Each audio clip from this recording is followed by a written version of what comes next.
Constructing your life is about much more than just building a bank account.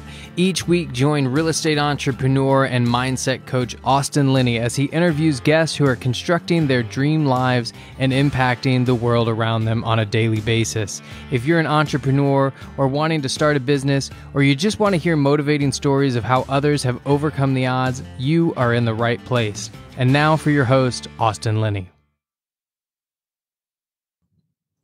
Guys, welcome back to Construct Your Life. This is Austin Linney here. Before we introduce my amazing guest, I just want to thank Mr. Carswell, Adam Carswell from DreamChasers.com for sponsoring the podcast. But guys, we have the only human being that I've ever met on the planet that has more ideas than me. I have no idea where this show is going to go. Mr. Rob Bergeron, how you doing, my man? Oh, top notch. Pleasure to be on. I was listening to Templeton talk earlier today, and he seems like a real smart dude too. Yeah, man, he's got it going on. So Rob, why don't you tell everybody what you do? I don't even know all the things you do, but fill us in. Well, I guess by trade I'm a realtor, but I like solving problems. And connecting people. So I don't know. I started a company with John Farber and Joe Worth, where we wholesale, we're flipping. I've got it this weird wholesaling company as well, but it just congregates all the wholesalers. I don't know, but there's just a lot of cool stuff to do. And I'm a squirrel where I get excited about everything, and I get some of it done, but I really just need to focus more. So how did you get started in real estate? Oh gosh. Okay. So I graduated from University of Kentucky, and I didn't know what I was going to do. And I worked at this retirement community, and I was supposed to be in Chicago, and they put me in Iowa. And I was so depressed. I cried 3 times. I lived in the senior home as a 24-year-old. So I have a really great vantage on perspective on life. But I saved a ton of money, paid off all my student loans. Then I bought a sailboat and lived in Florida for 8 months, moved to Ecuador for 4 months, and then moved to Louisville to do real estate. And I'm from Ohio, and the market wasn't as great. So I was like, hey, I'll move here. I've got a few friends. They're married. So it was I have no friends. And I just started doing real estate here. Yeah, I love that you've been around. That explains a lot. I think a lot of what interests me, and I'd love your perspective on it, it alarms me how many agents don't invest don't even know what wholesaling is. So, what got you switched on to that, and kind of your feelings on why agents don't understand that game? 80% of agents retire without a retirement, which is insane to me. I used to be at Keller Williams. I'm not there anymore, but Gary Keller, a couple of years ago, finally said, the first thing you should be thinking is, should I buy this when you have listing appointments? And I was like, where has this been for all these years? But like I said, I didn't really know anybody in Louisville. So I was just advertising on Craigslist like crazy. And I was a real jerk about it. If you put one post up, I put 50 to knock all your posts up. Oh, on a side note, let's talk about your water diet. How's that going? It's going good. Stay on task. We'll get I try to drink 150, 100 per day too. But no, so I was advertising on Craigslist, and this guy named Hampton Skurlock reached out to me, and he liked that I was attentive, and he was buying D area properties are really cheap, but I was really responsive to him. And then so he started working with me, and everybody else was like, well, shoot, if he's working with Rob, I should work with Rob. And then I was like, well, shoot, I've got to learn all this stuff. And the thing about investment properties, you don't really make a lot of money per deal because they're usually pretty cheap and affordable. So you have to do volume. So then I had to learn how to scale and really find ways to contribute, because most realtors, they do the same stuff. It makes me sad kind of, because I see the same ads, the same, don't forget to wind your clocks. And that stuff just really doesn't add value. And I don't know why it works for some people, I guess. Yeah. And I think ultimately, we were talking about this earlier. I think ultimately you have to look at the landscape for just marketing in general, and being that there's LinkedIn and all these things. My question, I have a real question around, I have a love and hate relationship with marketers, but how are you going to stand out? How are you actually going to make an actual connection that, that makes people want to use you for business? I think is kind of the next frontier, I would imagine. Well, I'm happy to give my playbook, and everything I do is organic. It basically costs me no money, but like all I do is like, man, like where are the problems? How can I solve them? So a few things that I've done recently that I have been very happy with. One thing I started was a moving to Louisville group, and John Farber kind of inspired me to do this because somebody on his podcast was doing it. And I feel bad that I can't give them credit for it, but I started a moving to Louisville group. And I told my clients, hey guys, this is a way for you to pick up tenants for your rentals for free. I don't charge anything. And then I make them answer questions. So if I find out they're looking to buy, I reach out to them and pick them up as clients. And if they're looking to rent, I just put them in there. And I keep updating. I read the news 3 or 4 times a day. I have 4 different websites. So I know everything going on in our city all the time. And I think that's kind of gives me an edge to be like, hey, have you thought about buying over here? They're putting in this property is going to make it way more walkable. So I know what's going on. And then you do become the smartest guy in the room when you know what's going on in your market. So I read the news a ton. That's great value. Moving to Louisville. But then I started this real estate investors tool sharing group recently. I don't make any money off of it, but it's just more value to give each other. And, I think anything you can do to put out goodwill into the community is really important. I've been very fortunate too. I align myself with some of the biggest players in our market. David Green is one of my clients. I work with David Green. He did a podcast episode on Bigger Pockets, and he just kind of referenced like kind of Louisville, but without saying Louisville. And a lot of people heard Louisville. So after 7 people reached out to me, I was like, well, shoot, I need to reach out to David Green. So I was like, hey, David, you generated a lot of income for me. I'd love to return the favor. Why don't we host a happy hour out in California? So I brought title, property management. I brought, what else did I bring? around 13.5 million in off-market properties. And David, I don't know if you can cuss, but David said I was like, everyone thinks you're full of crap because the kind of returns we're getting here relative to what they're getting in California. He's like, you'd have to buy in Compton to get these kind of returns. I was like, well, that's just our market and the entry level. But that was great. And then eventually aligning with him, now people just trust me. And I have a great infrastructure that great property management, title, everything, like to take care of all these out-of-state investors and my local investors. But aligning with them. And then I started working with this guy named Harry Borders, and he's the one who instilled the go-giver mentality in me. I've been running comps for all the wholesalers for like 7 years, and I never asked them for anything in return. I just did it just to be nice. And that built a lot of rapport and credibility with them. But Harry Borders, I aligned with him, and SurePoint Equity, a hard money lender here. And I started hosting these quarterly investor luncheons, and we'd limit to 150 people. I'd bring in speakers, a lot of time from out of town, and we'd limit it. And then that would be the Wednesday before our main like RIA meeting. And then so people would come in on a Wednesday, get to look around. Then Thursday they would go to our RIA, which ours is one of the local, like only nonprofits in the country. And then they would get to brush shoulders and network with those people. So I call them double days. And there's just a lot of value in all of this. And you build all this goodwill, and you're just trying to help people. Like things naturally start like flowing your way too. So I think there's a ton of value in that. And one thing that's kind of come from all that, I don't invest that much. I'm going to, Harry Borders, I really love Harry Borders, and he gives me a lot of insight. I'm just trying to buy 10 single families, pay them off, and then just, cash flow about 10,000, and then leverage that to maybe buy like a 40, 80 unit, something just with the equity I have. But I don't like being competitors with my clients. So I try to come up with ways to help them. So the Louisville network, like I said, I've been running comps for like 7 years for all these wholesalers. So what I did is said, have you ever seen the movie The Warriors? It's from like 1979 in New York City. You should watch it. It's a throwback, but essentially this guy, I don't remember his name, but he was trying to unite all the gangs against the police brutality and whatnot in New York City, 1979. It was kind of a hoot. So I kind of felt like I was doing the same thing with all the wholesalers.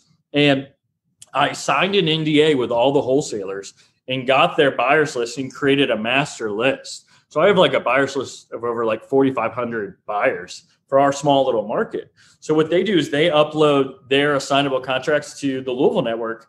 I had a CMA, it goes out, and then I charge $2,000 if it sells. So there's no risk involved for them, and it just gets their property or a assignable contract out to a much bigger list. And so that creates a lot of passive income. So I don't have to like compete. I am rolling out this new thing, like just change your mind to like adding value. I'm rolling out this thing called the Louisville Financial Network to be run tandem to the Louisville network, where I let private money offer their terms up, but I have it be a double blind situation where you can't put any identifiers. Then I have the investors reach out to me, and then I charge like $200 if they do a deal together. And then I'll waive my fee if they give me the listing as the realtor. So more value, and the more money my clients have access to, the more deals that get done. And it's just like, how does everyone wins? It's so fucking smart. It's unbelievable because we can cuss. Oh yeah, this is my podcast. I did a rant the other day, and I think I hit 30, and I was like, God damn! I was like, oof. Even I get mad at myself.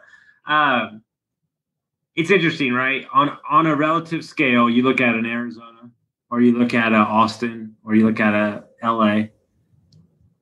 Everybody's like knifing each other for deals, or like all this stuff. That's why I always want to get a new construction, because you're controlling the deal from start to finish. But essentially, what you've done is, to put it in context for people to understand, everybody always asks me all the time, like, well, how much does Airbnb charge? And I'm like, who gives a shit? It doesn't matter. It doesn't even exist. And they're like, what do you mean it doesn't exist? I'm like, would you be able to have somebody from China stay at your property? How would you do that?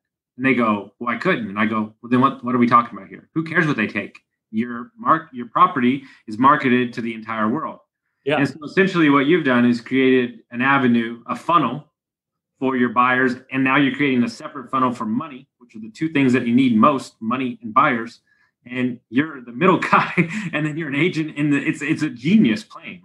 It's worked out really well. And like, honestly, I'm just very fortunate. I'm kind of stumbling into this because when I started doing this stuff, I didn't know what like astro flipping or any of that stuff was. So we were probably doing it at the same time, but they do it at a like crazier level and whatnot. But it works for me, and I have a lot of fun with it. And the question is like, what's the next thing to like chase down? So the financial network's next, and then revamping the Louisville network. But I don't know where to go next. I mean, I think I want to write a book down the road about like how to change the way you look at things. That's a quote from Bold from Keller Williams. But I'm trying to make every liability become an asset. So like I did a house hack, and I've got a fair amount of equity in it. And I'm going to get a HELOC, and I'm using that for BRRRRs or to close on some of these wholesale deals and then relist them on the MLS. But my house is going to cannibalize itself, and I'm going to just use surplus money from it to pay down the house. I just bought a Tesla, and there's a tax loophole because of back in the day, United States bailed out GM, the car industry, and they couldn't move Hummers. So they made this rule that if it weighs X amount of money, you can take 100% depreciation on it. So Teslas weigh a lot of weight because of the battery. So I can write off the whole thing. And then I bought it, so it's going to robo-taxi people and whenever that comes out as well. And I have a charging station in my garage and the side of my house, so people can charge at my house. Let everything pay for itself. I think it's I have a client, Brett and Eric. They are buying RVs and then renting them out for $950 a week. Yes.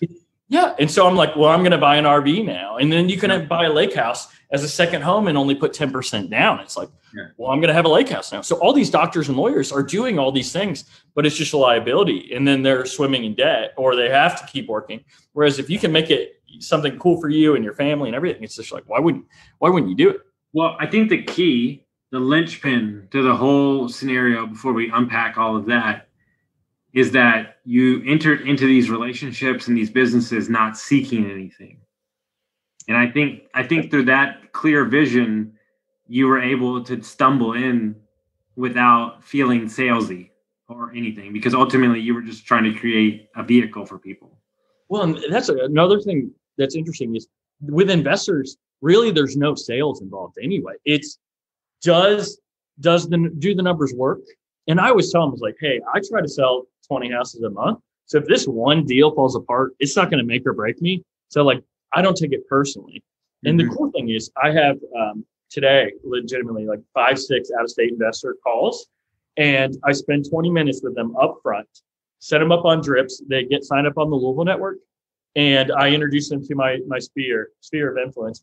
And then they reach out to me when they want to write an offer. Like I have probably thousands of fishing lines out.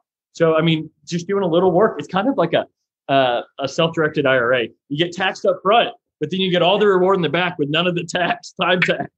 It's kind of like that. Well, what's interesting, and before we go off on business ideas, because I want to get there too, yeah. For pure selfishness. Sorry, everybody who's listening. We're going to go into a dark hole very soon, but because it's my podcast. So, what's interesting, right? And this is what people don't understand, because I study the psychology of human behavior, meaning the buying and spending and moving, right? Sure. I've been to Louisville multiple times.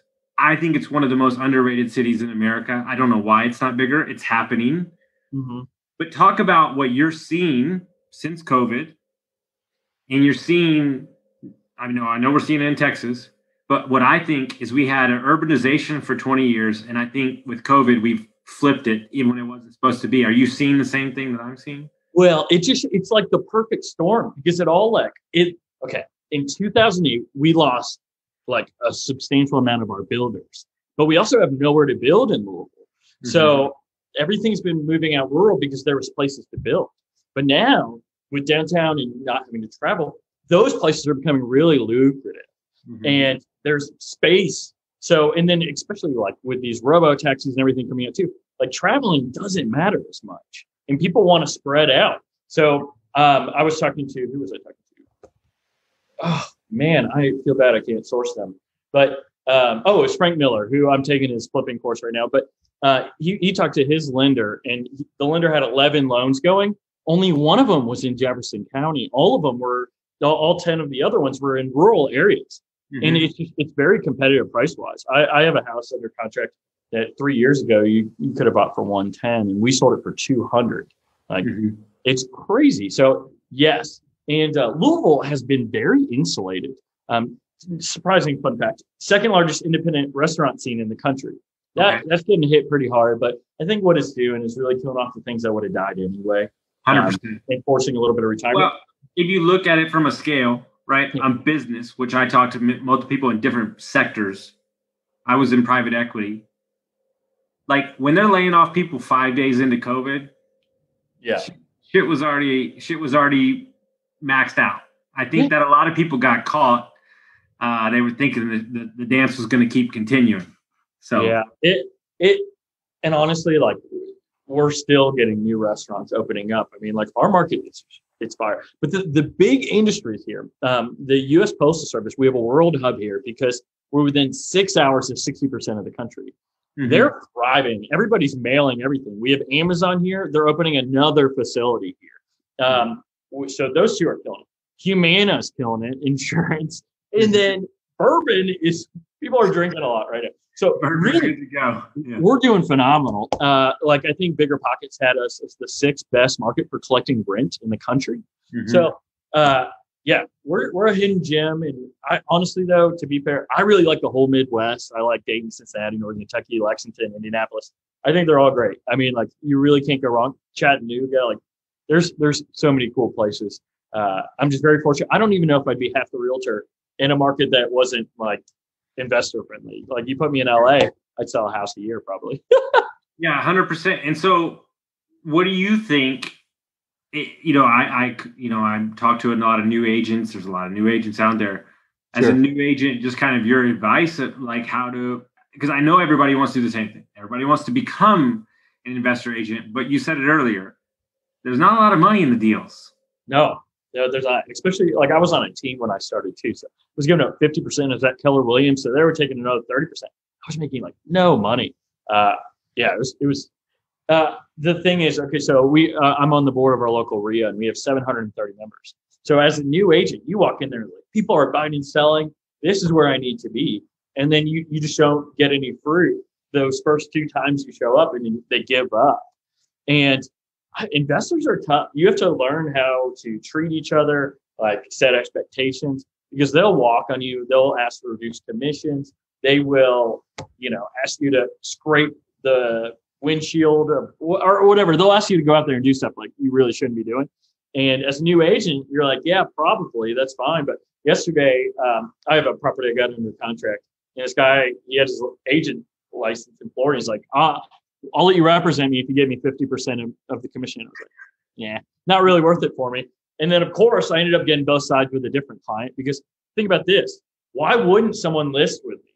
Because I can advertise my deals anywhere I want. So my buyers list that I have for the Louisville network is also where I advertise investment properties. So I double side almost, I would say 50% of my deals. Okay. Well, hold on. For anybody that doesn't understand that, walk us through as slow as you can, mid-Rob.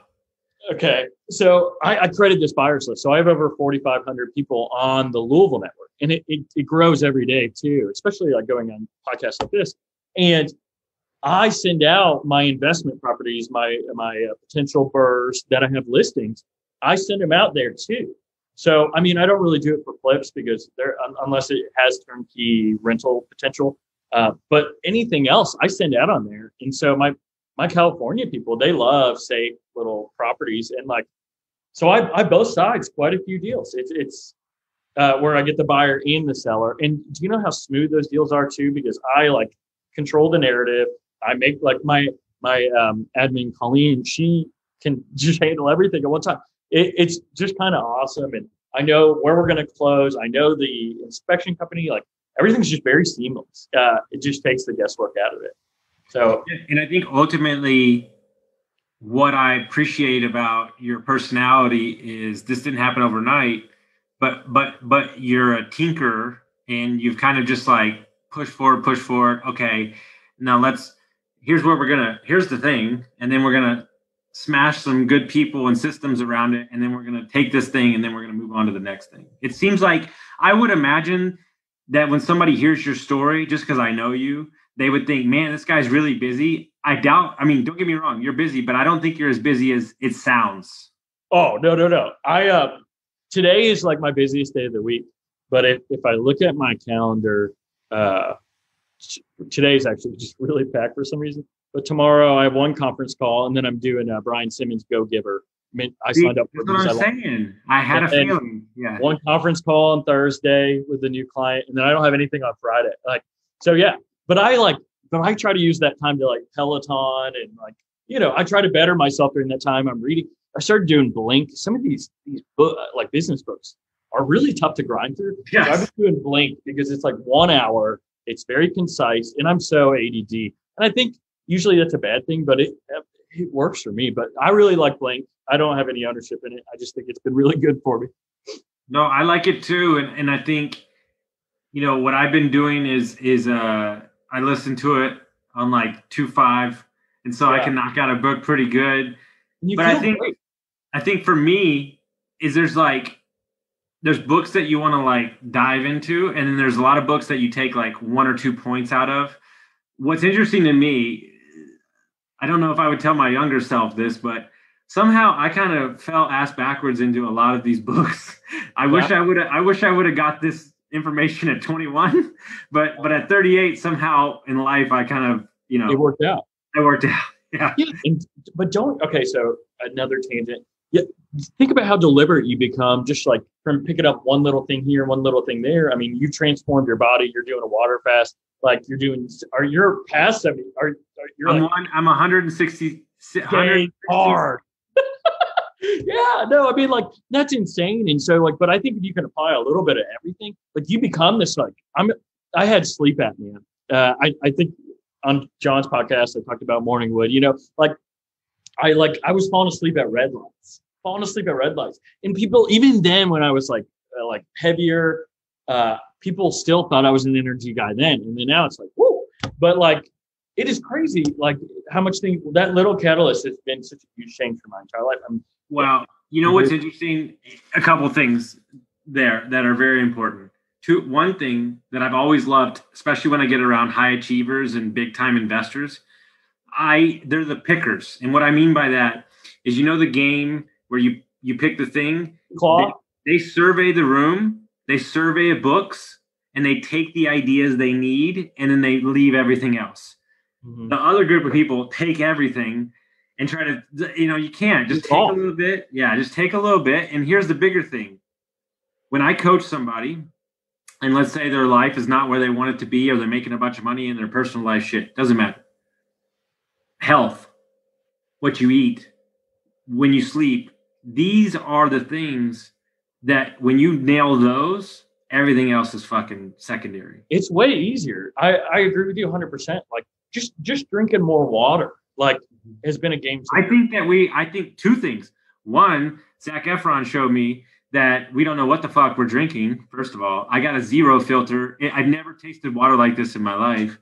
Second thing is 100% agree with you. I don't think anybody's drinking enough water. Oh yeah. And my like skin, like I feel it, like, I don't know. Like I just feel more vibrant. I don't know. Like I'm on a diet too. I do like low carb, keto and all that stuff, but like the water's been the game changer. Like it's just easier. I don't feel lethargic at all. Like, I don't know. It is crazy how cyclical all this stuff is though. 100%. And so for the last couple of minutes, I want to, guys, this is so for me and Rob. You don't even know what's about to happen. All right. So I'm trying to think of a business idea I can give you that I don't really want to do, but ultimately I got something that'll pique your interest, because okay. I think that as a society, especially players, like people that have money, I think their spending habits are changing. I think that a lot of people, I was in Costa Rica and all the agents, the brokers were American. And I'm like, the fuck is going on down here? And they're like, well, these two dudes from LA came down here 20 years ago, loved it, never left, and started, recruiting people from America, and they're all Americans. And he said, what happens is that a really rich family will go in, they say, drop $2 million, pay cash, and then they're like, hey, we're fucking bored. We're moving to the Maldives, and they'll just sell it. And so I think that the two models that I think will work really well, the rent model, to have access to multiple properties, but for multiple investors to go in on investments together. And so you can leverage out. Okay. So it's so funny you say this, because I have been tinkering with something in my head, because I think I'm really immersed. I read Elon Musk biography, and then I do so much Reddit research on literally everything. Like my nail clippers, at least 20 minutes in Reddit research. So I think this is if this is the future of travel for people, I think, is imagine East Coast, Midwest, South, North, whatever, East Coast. I think we create a roadmap. Hey, you're doing a 2-week road trip across the country. Here's your budget of $5,000. You get to pick 3 A's and 2 B's and 4 C's with this budget. We show them it. And then so in Chicago, they live it up and do an A, but when they're in Iowa, they're like, I'll do a C property. So you control the travel, and then the cars just go back. They'll be like travel buses, so they can drink, do whatever they want with their friends. And then we would just own the whole travel, and then they could pick their destinations based on A, B, and C's. And I just think that. Yeah, right. Do you one better? Then you retarget marketing to Europe, and so Europe, they come. And they just already have it planned. It's even cooler in Europe. Maybe that's because I'm American, but yeah, dude, that's so awesome. And then there's this guy named Brian. You should bring him on sometime. He's awesome. We were talking, and they're buying up all of these Teslas in Hawaii, and they're buying a huge warehouse, solar, everything. And then they're going to robo-taxi, but they're also going to clean people's taxi or their Teslas at night. And I was like, hey, dude, I met this guy. 2 stories I got for you. I was in Arizona. I rented a Tesla because I wanted to drive one, and found out that the owner of this guy had 60 cars. And how it started was his wife wanted a Tahoe. He wanted a Corvette. And so they paid him off in a year. And so he just started buying cars, and he had somebody that cleaned him and everything. But I heard something on Clubhouse. This is going to get your tingle going. He was in San Francisco area, and he's walking just a massive fucking commercial space that was being built, 50,000 square feet. And he said, what are those things? And they're like, you don't know what those are? And so they were drone ports. And apparently they were talking about having to have 15-minute deliveries in major cities with drones for delivery for services. Yeah, the future is going to be the weirdest thing. It is. Man, my ideas have been real. Do you know what's cool is the more people you socialize and talk with, the more things just come to you. Mm-hmm. Like, okay, so I've got some really this isn't me, but like when you see a need, it's like, gosh, like last night I had the weirdest idea before I was going to bed. No, I don't even want to go there. But there was another one. Okay. This is the weirdest thing because, guys, I am like a wholesome dude. But like, I don't even know if I want to get into it. But like, I don't know okay. So it's called VP porn, which stands for vanilla porn, right? Because I had a friend, their child ran into some like a neighborhood kid, and they showed some stuff or whatever, and then they watched some like porn that like about stepsisters or whatever, and like they said, "Oh, I know everything about sex. We don't need to talk about it." After watching that 20-minute clip. So I was like, well, we need to have some kind of back end thing that gets rid of all the weird stuff and like has more like girl next door kind of stuff, because they don't need to be exposed to like BDSM and all this weird stuff. Right. Like, yeah. I don't know. So I thought, sorry guys, if you're listening in the car with your kids, but no, dude, it's so funny that you say that. Cause I'm obsessed with this comedian who has a podcast called Theo Vaughn. And he's funny. I mean, this dude is like, he was telling stories about like, he like used to do cocaine and wear a bunch of vests and be like running the blender at night for smoothies. I mean, he tells funny stories, but he was talking about how in porn, everybody's just trying to one up each other. And he says, shit's just getting off the rails. He goes, we got to dial it down. Yeah.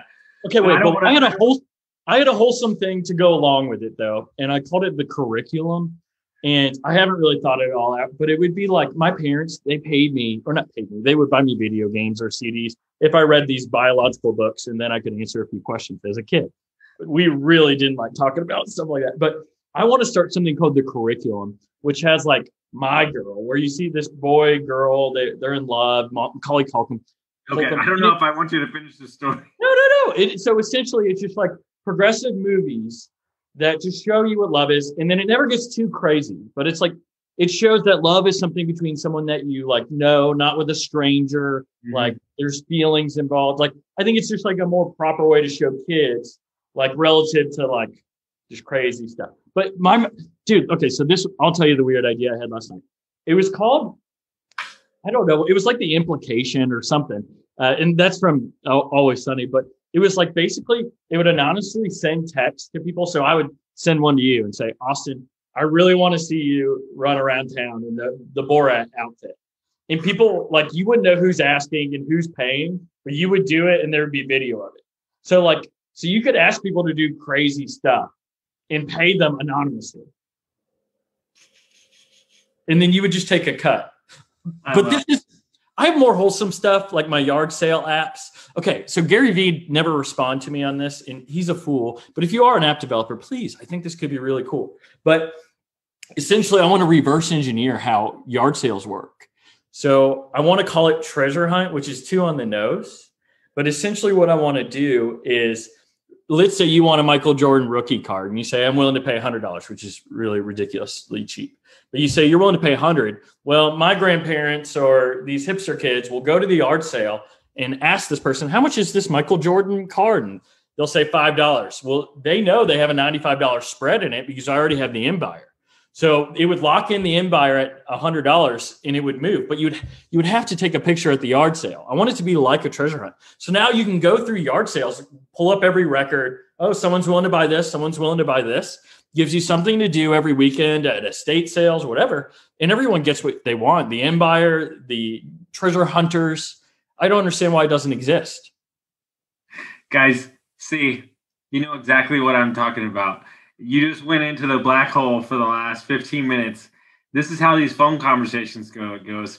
Because some of these ideas may be throwing what I'm trying to understand. They might be throwing darts at the wall. Yeah. But through all this, you've thought outside the box. And what I think is the new currency in America is coming up with these innovative things and stuff like that. And so, like, people want to find out about your buyers list. They want to find out about all that stuff that you do. How would they go about doing that? Oh, well, you can email me at rob@thelouisvillenetwork.com, rob@roilouisville.com. I'm on Twitter at Robert Bergeron, way more professional name there.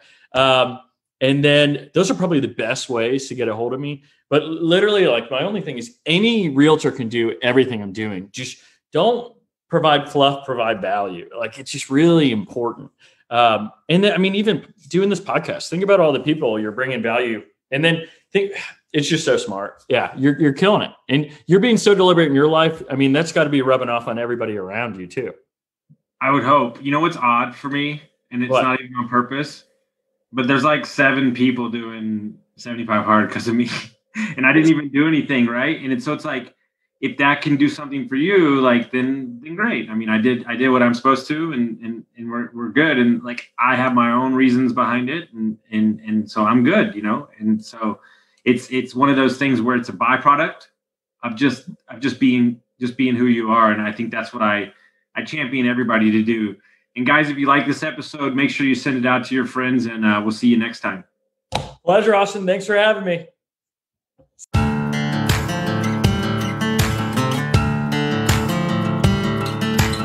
Thank you for listening to Construct Your Life with Austin Linney. If you enjoyed this episode, be sure to rate, review, subscribe, and pay it forward by sharing with a friend. Most importantly, take this opportunity to start constructing your life by taking immediate action on what you learned. For show notes, resources, and more information on one-on-one coaching with Austin, visit constructyourlifepodcast.com.